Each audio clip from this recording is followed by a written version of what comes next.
Saya Riko, salam kenal, selamat datang di Liputan 6 Talk. Saya bersama sejumlah narasumber, Ketua Dewan Pers, pakar hukum pidana, dan juga Ketua Komisi Kejaksaan. Bahasannya awalnya dari penangkapan atau ada 3 hakim yang jadi tersangka. Kemudian pengembangan penyidikan, masuklah ada tersangka baru, salah satunya adalah Direktur Pemberitaan salah satu TV swasta. Nah, yang akan kita bahas sekarang adalah apa yang terjadi sebetulnya? Kalau Anda lihat judul kami, Media Waspada, bikin berita bisa dipidana. Nah, itu yang akan kita bahas. Ada Bu Nini dengan Riko. Selamat pagi, Bu Nini. Selamat pagi, Mas Riko. Terima kasih meluangkan waktu. Ada juga Pak Fikar. Pak Fikar, sehat? Nah, saya belum bisa mendengar suara Pak Fikar nih. Masih di mute kayaknya, Pak. Oke, sambil memperbaiki audionya, di studio juga sudah ada Pak Pujiono Suwadi, Ketua Komisi Kejaksaan. Pak Puji, terima kasih meluangkan waktu. Oke, terima kasih. Sama-sama. Saya ke Bu Nini dulu. Bu, semalam ketemu dengan Kejaksaan Agung. Ada berkas banyak juga yang diberikan ke Ibu. Jadi sementara ini, Dewan Pers menyerapnya seperti apa sih, Bu? Apa yang terjadi? Setelah joint statement 2 hari yang lalu di Kejaksaan, Dewan Pers memang proaktif ya mencoba proaktif ketika mendengar ada pemberitaan dijadikan dasar penahanan begitu ya, di pemberitaan yang hari pertama, lalu besok paginya kami datang dan bertemu dengan Jaksa Agung. Nah, lalu hasilnya adalah sebagaimana joint statement yang sudah saya sampaikan bahwa Dewan Pers dan Kejaksaan Agung sebagai 2 institusi yang sama-sama bekerja secara independen dan profesional tentu ingin menempatkan cara kerja masing-masing gitu ya. Dewan Pers akan mempelajari apakah betul ada pemberitaan yang tidak sesuai dengan kode etik jurnalistik dan apakah ada perilaku wartawan yang tidak sesuai dengan kode etik jurnalistik. Ini beritanya yang mana, Bu Nini?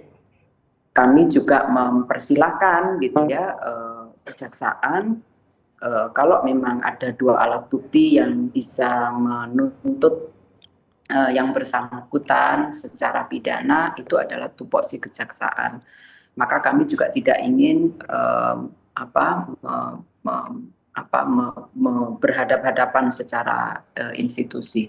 Lalu kemarin, pada saat pertemuan itu, saya juga menyampaikan kami tolong diberi berkas dokumen-dokumen yang akan digunakan sebagai dasar bagi kejaksaan mengatakan bahwa ini adalah persoalan pemberitaan.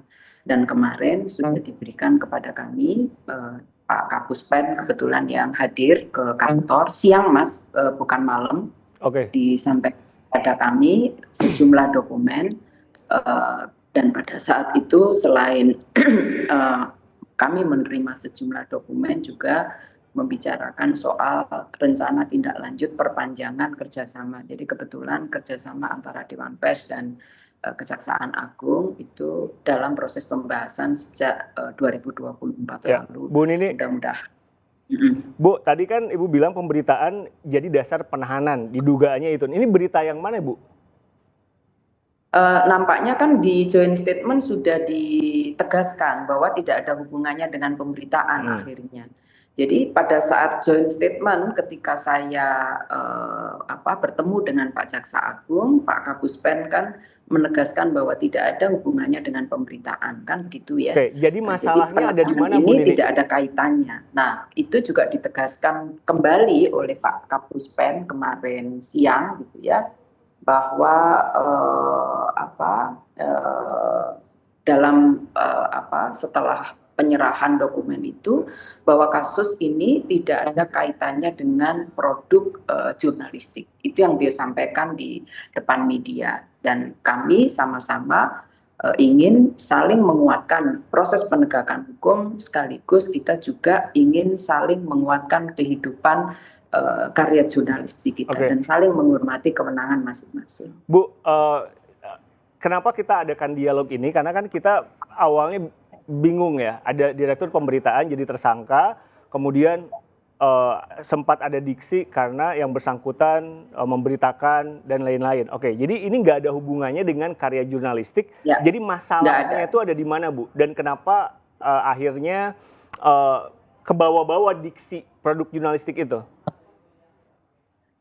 Ya, mungkin di pertemuan yang pertama barangkali ya, di rilis yang Ya, pertama, perintangan konferensi pers penyidikan. yang pertama barangkali yang disampaikan, karena kebetulan tersangka ini adalah orang yang bekerja di bidang pemberitaan, kan begitu, sehingga menyampaikan seperti itu.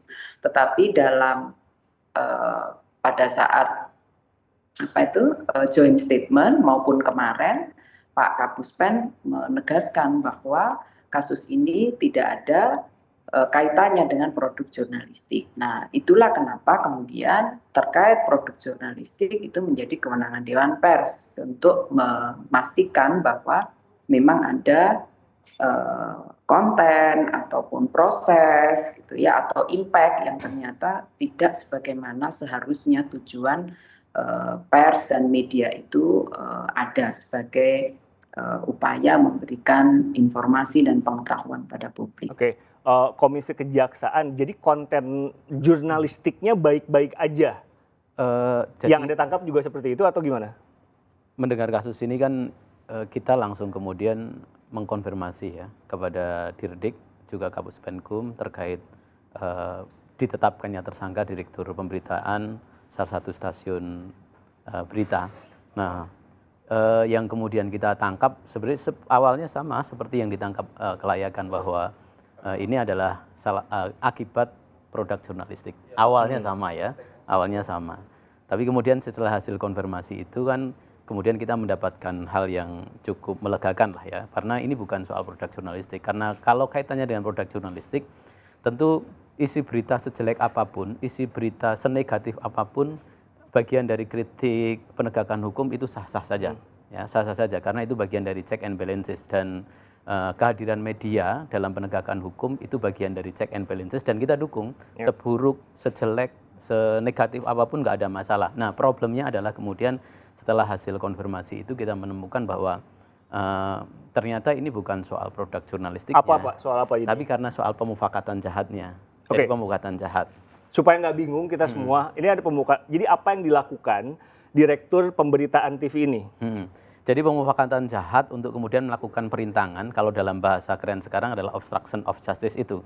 Jadi kalau kita lihat di pasal 21 Undang-Undang Tipikor itu kan setiap orang dengan sengaja merintangi, mencegah, menggagalkan langsung dan tidak langsung kan, proses penyidikan, proses penuntutan dan proses pemeriksaan di pengadilan.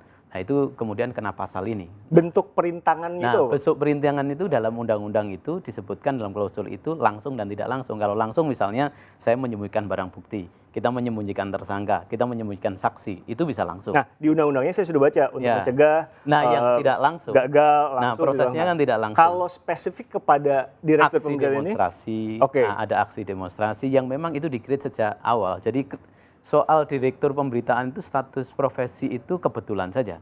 Tapi bahwa kemudian kegiatan itu dilakukan, ada rencana untuk melakukan kegiatan yang mendegradasi proses penyidikan, tindak pidana korupsi, itu yang kemudian dianggap obstruction of justice. Jadi Direktur Pemberitaan ini diduga bersalah karena dia dalam tanda kutip apa? Merancang demonstrasi, terlibat dalam merancang social movement untuk kemudian melakukan degradasi terhadap terhadap aktivitas penyidikan tindak pidana korupsi. Oke, apa yang salah dari demonstrasi? Bukan apa yang salah dari demonstrasi, tapi kemudian ketika kemudian aktivitas social movement itu dilakukan dengan sengaja, kan ada unsur kesengajaan tuh, ya dengan sengaja ada tindakannya dan ada akibatnya. Akibatnya itu adalah nanti ada pending judicial proceeding. Nah, pending judicial proceeding itu adalah kegiatan untuk melakukan obskur, memperlambat proses penyidikan. Nah, ini yang kemudian terjadi. Nah, kalau kemudian proses perlambatan penyidikan ini terjadi akibat tindakan-tindakan social movement yang dilakukan ini, ya ini akhirnya kan memang subjektif dari para penyidik yang kemudian menerjemahkan memperlambat itu seperti apa. Oke, Pak Fikar merancang demonstrasi, kemudian ada demo di depan Kejaksaan Agung yang efeknya adalah untuk memperlambat proses penyidikan. Tanggapan Anda, Pak Fikar?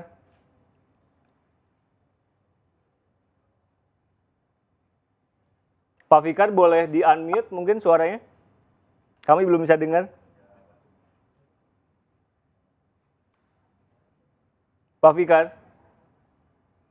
Oke, kita ke Bu Nini dulu. Berarti Bu Nini, kan kalau sudah jelas karya jurnal, Pak Fikar dulu berarti. Pak Fikar gimana tadi? Ada demo, mendesain demo, kemudian dampaknya adalah menghalangi proses penyidikan sebuah kasus.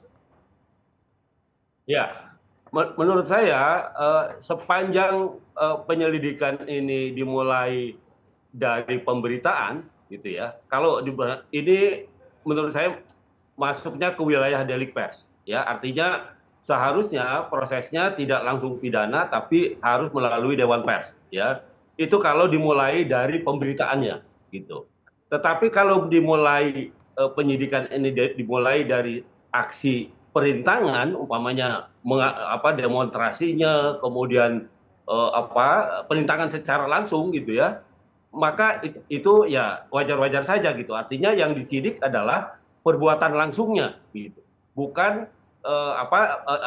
bukan isi pemberitaan, gitu ya. Nah, tetapi kalau dia mengacu kepada isi pemberitaan, umpamanya dimulai dari isi pemberitaan, itu sepenuhnya menurut saya kewenangan Dewan Pers, kewenangan sengketa pers gitu, bukan pidana, gitu ya. Kalau kemudian kejaksaan keberatan terhadap satu pemberitaan sejelek apapun, itu menurut saya ranahnya Dewan Pers, gitu.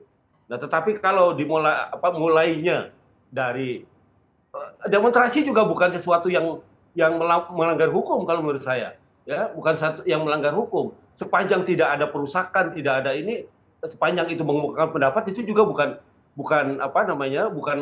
pidana, gitu. Meskipun ada orang yang memberi atau menyuruh untuk demonstrasi dan segala macam, sepanjang itu tidak merusak atau tidak hanya mengemukakan pendapat, itu bukan pidana kalau menurut saya. Ya, Pak Fikar, itu masih dalam demokrasi, begitu. Nah, itu tadi kenapa saya tanya ke Pak Puji, apa salahnya demonstrasi? Oke, kalau ini digunakan pasal pemufakatan jahat, apa indikator pemufakatan jahat, Pak Fikar? Kalau misalkan konteksnya tadi ada orang nyuruh demo, bayar, kemudian demonya terjadi, yang di demo merasa bahwa ini akan merintangi penyidikan. Nah, indikatornya apa saja, Pak Fikar, untuk bisa masuk ke pasal itu? Ya, kalau menurut saya, ya seharusnya indikator itu lebih pasti, gitu, lebih jelas, tidak melalui umpamanya kan gini, demonstrasi bisa tetap jalan, penyidikan juga bisa tetap jalan, gitu loh. Tidak ada alasan jaksa menghentikan penyidikan itu karena ada demonstrasi, gitu. Nggak ada masalah sebenarnya. Menurut saya, karena itu kalau menurut saya ini dicari-cari, gitu. Ya, mestinya demonstrasi tetap jalan, penyidikan tetap jalan. Dicari-cari buat apa, Pak Fikar, menurut Anda? Ya, begitu, Mas. Oke, kalau misalnya kita tidak tersetuju pada proses yang dilakukan oleh aparat penegak hukum, kita melakukan aktivitas social movement tanpa embel-embel, nggak ada masalah. Misalnya karena panggilan batin kita, ya, oh ini salah nih yang dilakukan oleh tim Petsusnya Kejaksaan Agung. Ini berlebihan nih yang dilakukan. Ini nggak ada masalah. Cuman kan kemudian pemufakatan itu dari situ kan ketahuan, oh ada pengacara dari tersangka, ya kan? Nah, dari pengacara dari tersangka, oh di situ ada aliran dana untuk menggerakkan social movement itu. Nah, ini kan kemudian indikasi pemufakatan itu kan terjadi. Kalau tanpa itu nggak ada masalah, gitu. Jadi kalau misalnya ini panggilan kita memang, jadi kan kalau di negara-negara common law, obstruction of justice itu ada tambahan satu unsur, motif. Nah, ini tambahan ini sebenarnya terpenuhi bahwa ini tujuannya adalah bagian dari penghalang-halangan. Nah, motif itu harus keluar dari siapa? Kalau di negara-negara civil law sebenarnya cukup ada kesengajaan, ada perbuatan, ada akibat, itu sudah cukup. Pak Fikar? Ya, kalau saya ini tidak ada kaitan langsung, gitu. Artinya justru kalau kemudian kalau kita lihat di pasal 21 itu ada, kalau kita mau mengkoreksi ya itu perbuatan yang langsung dan tidak langsung. Sebentar. Iya. Apa namanya, terlalu mengada-ada kalau menurut saya. Menuntut proses itu masih tetap bisa jalan. Demonstrasi juga bisa tetap jalan. Dua lembaga yang berbeda itu. Ya. Satu ada di ranah demokrasi, satunya ada di penegakan hukum. Penegakan hukum bisa tetap jalan. Tidak bisa terpengaruh oleh itu. Begitu mestinya. Makanya kalau menurut saya itu mengada-ada gitu. Ya. Mengada-ada dan mestinya jalan sendiri masing-masing gitu. Oke. Gitu. Kalau saya mau ke Bu Nini. Bu Nini berarti kan udah clear ya. Berarti pemberitaannya nggak ada masalah apa-apa.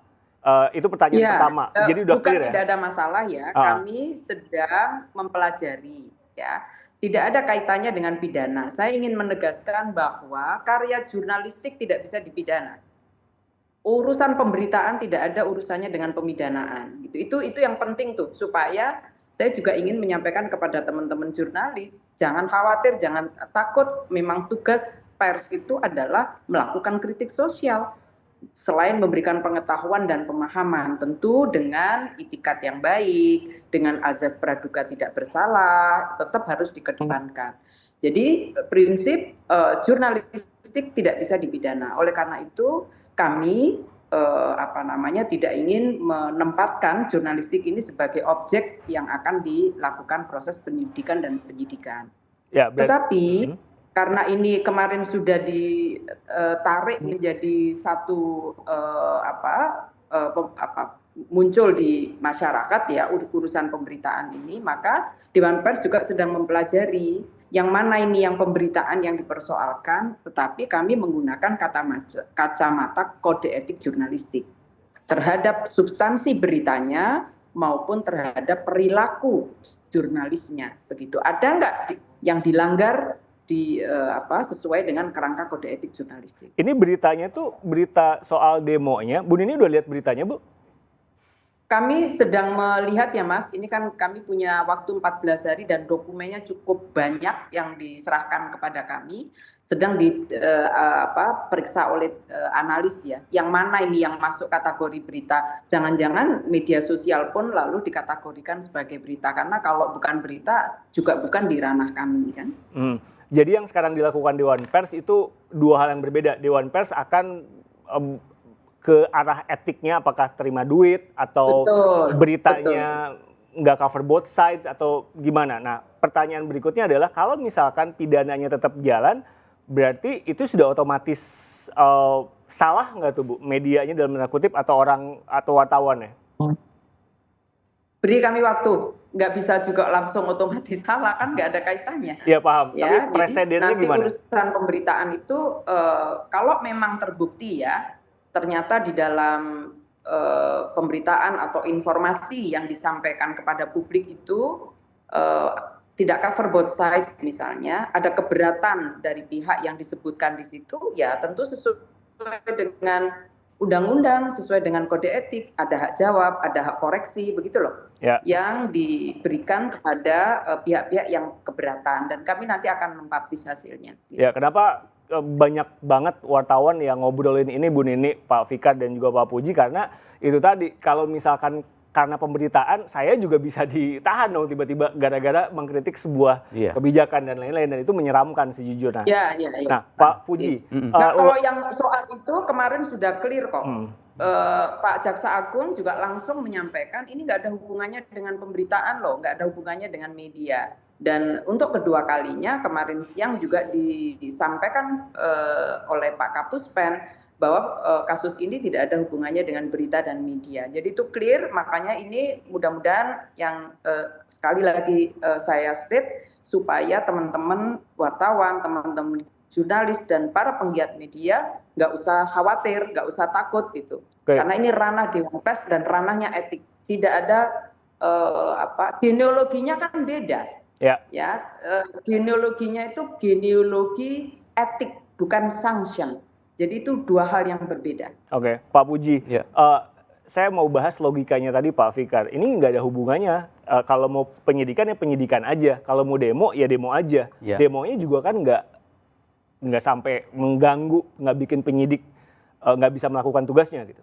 Pertama, saya tadi ya, membenarkan apa yang disampaikan oleh Bu Rini. Jadi kita juga pas mengkonfirmasi itu kepada kejaksaan, kita juga mengingatkan, jangan utak-utik ranahnya media.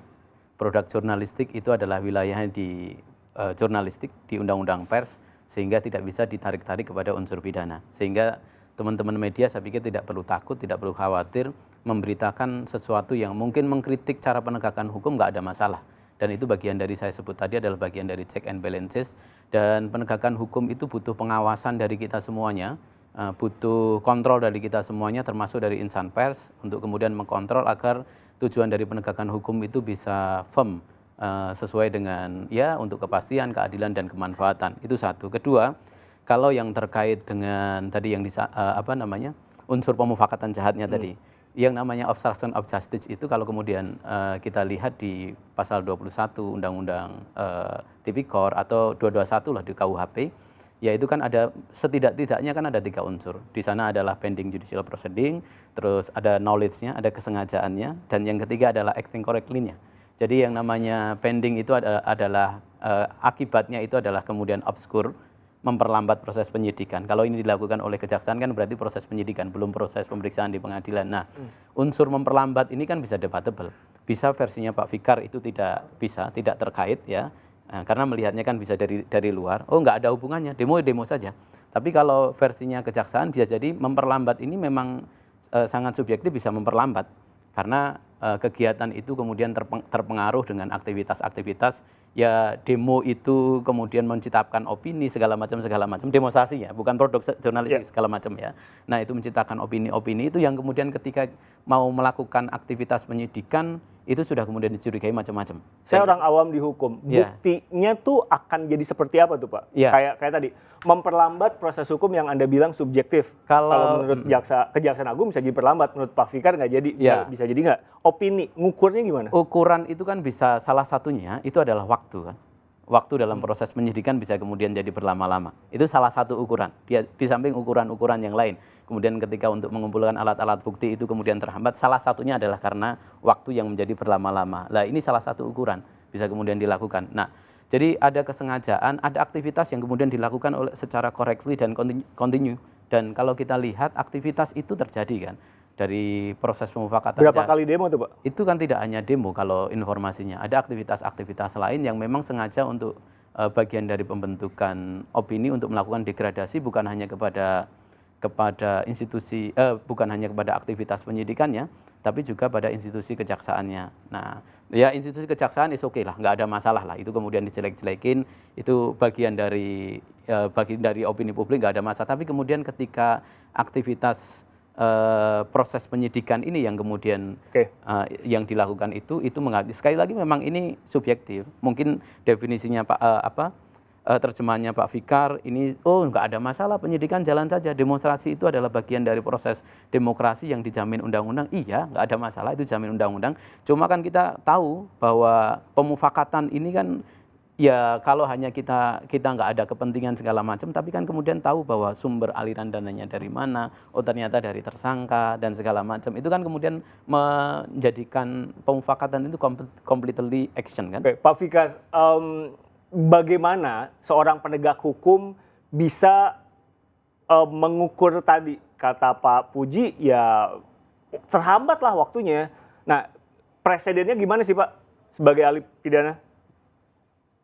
Menurut saya itu mengada-ada, ya, mengada-ada, cuma mau mengait-ngaitkan gitu. Padahal kegiatan dua kegiatan itu berbeda.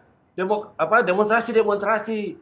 Kalaupun ada kemudian kesepakatan untuk demonstrasi, itu bagian dari demokrasi, bagian dari mengungkapkan pendapat.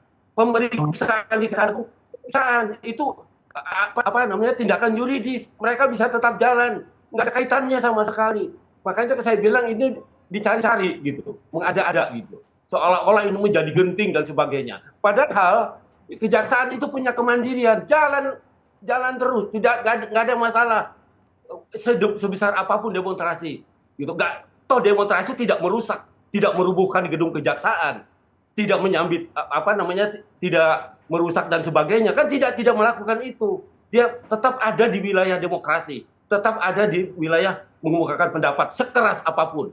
Nah, karena itu kalau menurut saya ini pentersangkaan ini tindakan yang mengada-ada, berlebihan kalau menurut Pak saya. Fikar, bukti-bukti semacam apa yang bisa menguatkan sangkaan dalam pasal ini? Kayak tadi Pak Puji bilang waktunya, kemudian ada motifnya. Nah, dalam kasus obstruction of justice, saksi-saksi dan bukti-bukti apa yang bisa menguatkan atau melemahkan kasus semacam ini?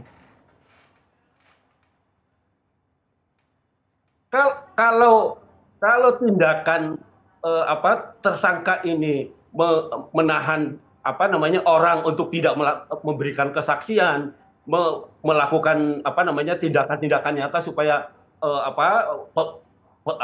pemeriksaan itu berhenti, itu baru boleh obstruction of justice. Tapi kalau pemberitaan, demonstrasi itu punya alasan sendiri-sendiri, tidak ada kaitannya dengan pemeriksaan. Ya, cuma berlebihan ini pemeriksaannya, ya, menganggap itu bagian dari penghentian. Menurut saya ini terlalu mengada-ada, ya, dan tidak sah itu. Nah, nanti untuk membuktikan itu biasanya siapa saja yang dipanggil, Pak? Karena itu pentersangkaan terhadap pimpinan sebuah ini sesuatu yang keliru gitu. Begitu, Mas. Oke, Bu Nini, kemarin dapat dokumen yang cukup banyak ya, Bu ya. Bu, boleh cerita nggak itu dokumennya itu apa saja? Ya, walaupun tentu ini lagi dipelajari, belum tentu detail bisa Ibu jelaskan, tapi apa saja poin-poinnya, Bu, soal dokumen itu? Saya belum dapat ya laporan hari ini, kan kemarin udah sore ya. Jadi ini sedang dilihat oleh tim analis jenis dokumennya apa saja karena sangat banyak, ada kopi aliran penggunaan dana, lalu ada informasi-informasi keterkaitan aktivitas begitu. Tapi nantilah beri kami waktu kurang lebih sebagaimana prosedur yang kami lakukan dan nanti akan kami publish.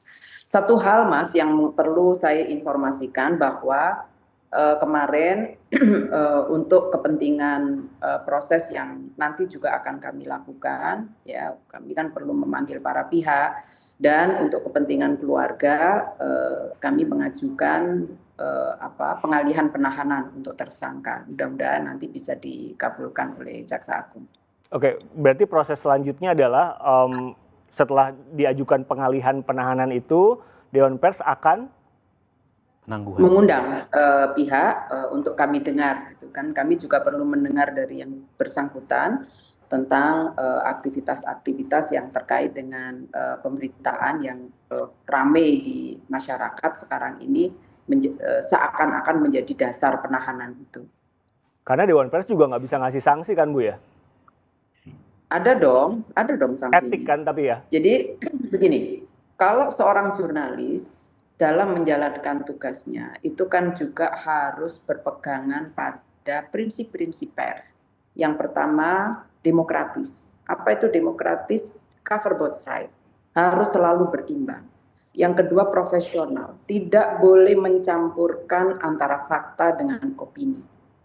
Yang ketiga, menjaga moralitas. Nggak boleh suap, nggak boleh minta duit, nggak boleh main persekongkolan apalagi dengan duit. Dan yang keempat adalah menggunakan azas praduga tidak bersalah. Ini minimal 4 prinsip ini harus dipegang.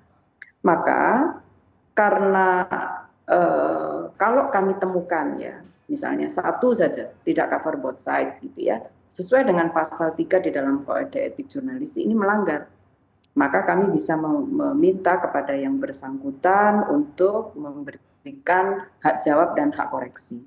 Itu terkait beritanya ya.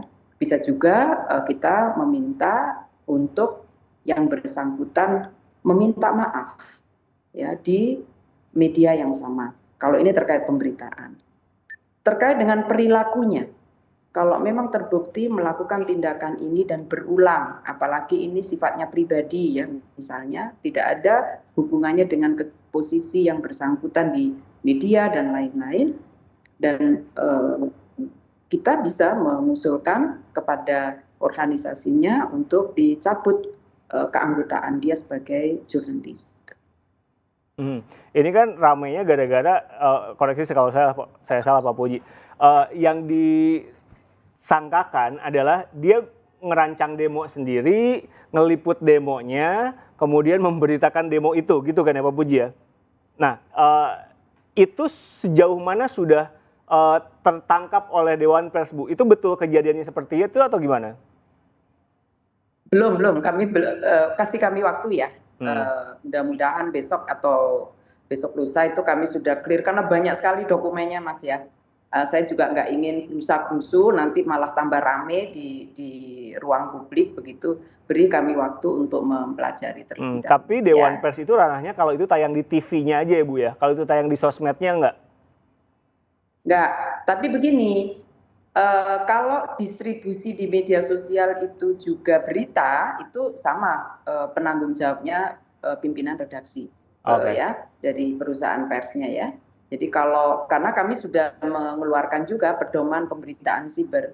Jadi kalau ada berita yang kemudian didistribusikan di media sosial, maka dia juga bagian dari yang harus dipertanggungjawabkan. Karena produk jurnalistik. Nah, saya balik lagi ke konteks itu tadi. Pengalihan penahanan sama penangguhan penahanan itu sama ya? Penangguhan. Penangguhan. Intinya nggak ditahan kan? Intinya nggak ditahan. Itu sejauh mana pengajuan Dewan Pers ke arah sana bisa terkabul? Ya, kan asal tidak menghilangkan barang bukti, asal kemudian tidak melarikan diri, mengulang perbuatan, itu kan yang kemudian unsur-unsur yang ada dalam KUHP lama itu kan ada penangguhan penahanan. Dan Dewan Pers selaku institusi yang kemudian menaungi wartawan-wartawan itu sah untuk kemudian mengajukan penangguhan penahanan. Apa yang membuat seseorang langsung ditahan? Karena yakinnya sudah 2 alat bukti yang cukup untuk kemudian menahan itu. Karena ada tersangka yang juga tidak ditahan kan? Jadi ada keyakinan 2 alat bukti yang cukup, ditahan atau tidak itu memang subjektivitas daripada penyidik. Logika Pak Fikar tadi. Saya koreksi ya, yang mengajukan pengalihan penahanan itu keluarga ya. Keluarga. Tapi kami ikut memberikan dukungan dan menyampaikan agar ini dipertimbangkan oleh kejaksaan. Itu akan berapa lama biasanya ketahuan dikabulin atau enggak ya? Kan nanti izin terus kemudian kan penahanan pertama kan 20 hari ya. 20 hari nanti diperpanjang lagi. Nah, itu dalam masa itu karena ada kebutuhan dari Dewan Pers ya untuk kemudian melakukan pemeriksaan secara etik, saya pikir nggak ada masalah. Pak Fikar, kalau gimana mengukur motif? Kalau tadi Pak Puji bilang ya motifnya udah ketahuan. Nah, itu gimana Pak prosesnya ketika motifnya udah ketahuan, Kejaksaan Agung juga merasa bahwa ada memperlambat proses penyidikan. Saya tahu argumen Anda pasti akan bilang ini mengada-ngada, tapi boleh tolong lebih detail lagi. Kalau misalkan motifnya udah ketahuan, Kejaksaan Agung juga merasa seperti itu, biasanya prosesnya apa lagi? Ya, menurut saya mestinya ya kan sebenarnya tidak ada kaitan antara demonstrasi dengan pemeriksaan. Kejaksaan Agung bisa terus jalan itu pemeriksaannya, ya nggak ada masalah itu, ya apapun kejadian istilahnya kiamat di luar sekalipun kalau Kejaksaan Agung masih berdiri harus tetap jalan itu pemeriksaan. Mestinya seperti itu, tidak ada kaitannya dengan yang lain-lain. Karena itu kan menurut saya ini ada unsur politisnya dikait-kaitkan gitu antara pemberitaan dengan antara kegiatan demokrasi yang lain dengan penyidikan kasus gitu. Kalau mau disidik jalan terus saja penyidikannya, nggak ada masalah. Ngapain juga terpengaruh dan sebagainya. Itu artinya memang kejaksaan itu tidak independen. Artinya menyidik itu ada motif di balik yang lain ketika dia terpengaruh oleh kegiatan-kegiatan masyarakat yang lain. Itu padahal kegiatan itu sah di alam demokrasi itu sah sebagai kegiatan-kegiatan sah yang tidak melanggar hukum. Coba cari apa salahnya demonstrasi? Di mana kaitannya pidananya demonstrasi? Di mana kaitannya orang bertemu untuk merencanakan demonstrasi? Di mana ininya? Di mana pidananya? Nggak ada sebenarnya. Nah, cuma karena dikait-kaitkan dengan demonstrasi ini maka membuat kejaksaan terpojokkan segala macam. Itu cuma dikait-kaitkan saja. Padahal kegiatan pers itu ya ada mekanismenya sendiri. Ada hak jawab, ada hak membantah, ada menggugat secara perdata kalau dirugikan secara perdata. Nah, itu yang menurut saya berlebihan. Kalau produk pers itu kemudian dipidanakan. Begitu.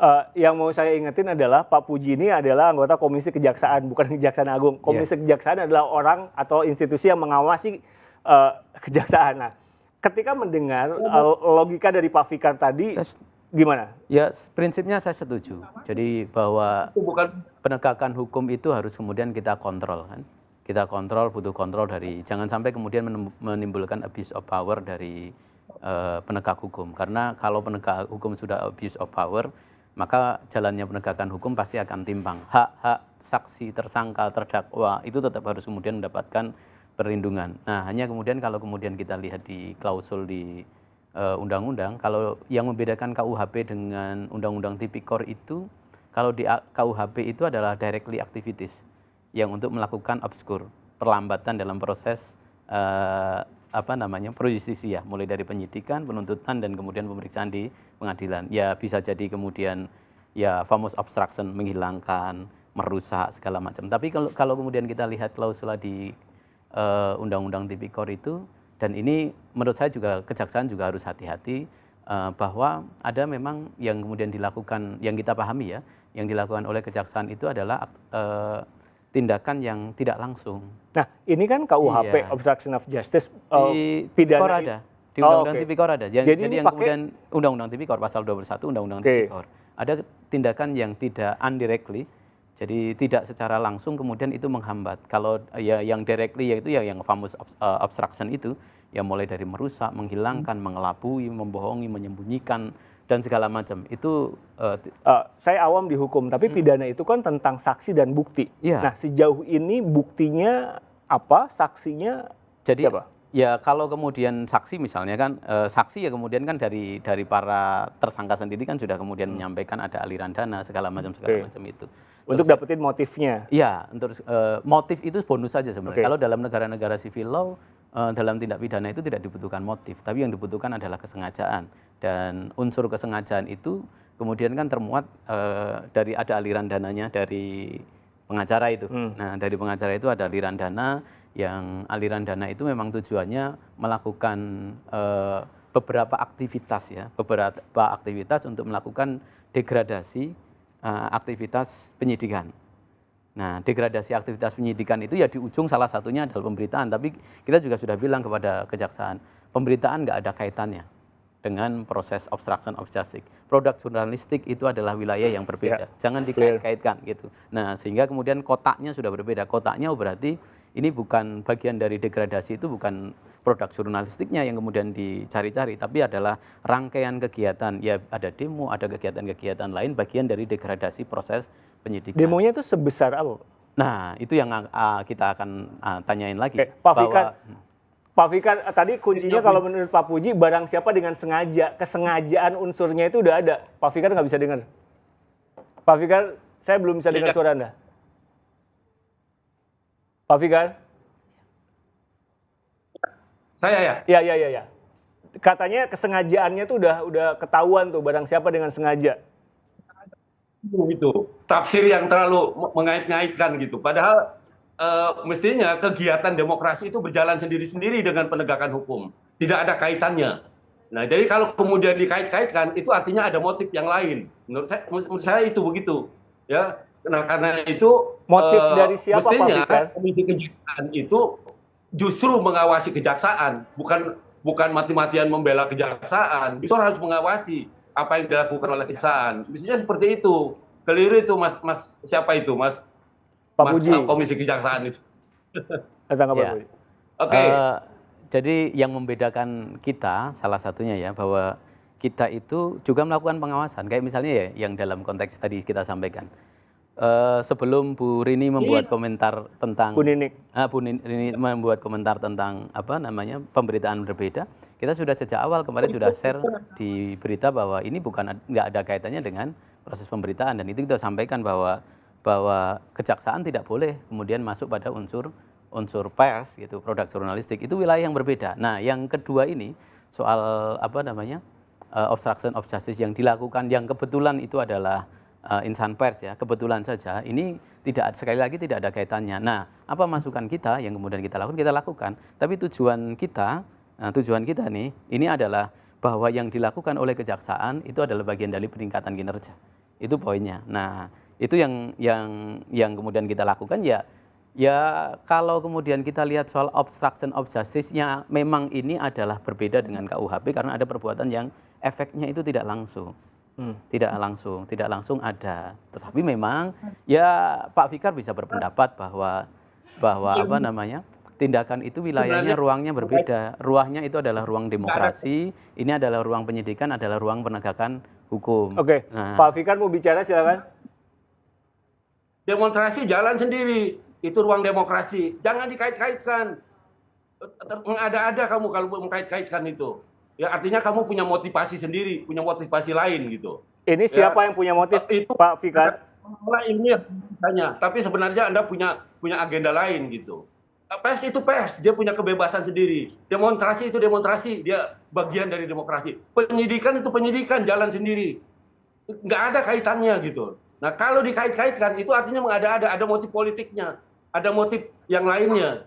Nah itu yang mestinya Komisi Kejaksaan itu berdiri di atas itu sebenarnya. Jangan kemudian membenar-benarkan kejaksaan karena kemudian diganggu oleh demonstrasi, oleh segala macam. Itu menurut saya udahlah.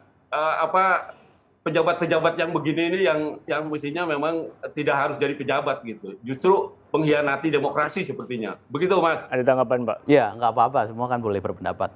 Dan nanti kan kalau dalam wilayah hukum kan pengujinya tetap nanti di pengadilan. Pendapat kita bisa berbeda dengan Pak Fikar, pendapat Pak Fikar bisa tidak sama dengan saya, ataupun dengan kejaksaan juga, tapi nanti akan kita diuji di pengadilan, nggak ada masalah. Oke, kita akan uji di pengadilan. Saya mau closing statement 3 narasumber. Saya ke Bu Nini dulu. Bu Nini, jadi semuanya sudah clear ya, tinggal nunggu analisa dari Dewan Pers, soal berkas-berkas tadi. Tapi apa yang ingin Anda sampaikan yang masih belum clear? Karena pemberitaannya juga masih berjalan terus. Enggak, kesempatan ini saya ingin menyampaikan satu hal saja. Teman-teman jurnalis, teman-teman pekerja pers, media, tetap melakukan aktivitasnya secara profesional, bikin berita nggak bisa dipidana. Ya, jadi tetap melakukan kontrol sosial, itu hal yang memang seharusnya saudara-saudara lakukan. Tetap bekerja secara profesional. Pak Puji? Ya, saya pikir juga kejaksaan harus menyampaikan apa yang disampaikan Bu Nini ini, bahwa kejaksaan tidak mengutik-utik aktivitas insan pers. Bahwa aktivitas insan pers itu sebagai kontrol sosial, kanalisasi kontrol sosial agar penegakan hukum itu bisa lurus, penegakan hukum itu tidak ada agenda-agenda yang lain, murni penegakan hukum. Demi tujuannya adalah ya untuk penegakan hukum itu sendiri agar tercapai kepastian, keadilan dan kemanfaatan. Ya sehingga sekali lagi kita minta nih kejaksaan untuk bikinlah pers conference yang menenangkan lah, pernyataan-pernyataan yang menenangkan bagi insan pers bahwa aktivitas pers itu tidak bisa dipidana dan kejaksaan tidak akan melakukan pidana, upaya-upaya hukum, upaya penegakan hukum terhadap aktivitas insan pers. Pak Fikar terakhir. Ya, saya kira tindakan kejaksaan ini justru sudah mengintervensi pers gitu dengan mentersangkakan seorang pimpinan pers itu sudah masuk ke wilayah pers. Artinya ini sudah intervensi. Ya, ini nggak boleh terjadi mestinya. Ya, sekeras apapun pers mengkritik, mestinya ada mekanismenya, ada hak jawab, ada hak memberikan tanggapan, Anda juga bisa membuat berita sendiri menggunakan kekuasaan, ya kekuasaan yang ada pada dirinya. Begitu saya kira. Mas. Terima kasih Pak Fikar Abdul Fikar, pakar hukum pidana Universitas Trisakti, Pak Puji Pujiono Suwadi, Ketua Komisi Kejaksaan, Bu Nini Rahayu, Ketua Dewan Pers. Terima kasih Bapak-Bapak, Ibu sudah meluangkan waktu di Liputan 6 SCTV. Anda terima kasih juga sudah bergabung. Jangan lupa like, subscribe, komen di akun YouTube Liputan 6 SCTV dan video. Kita ketemu lagi kapan-kapan. Salam SCTV.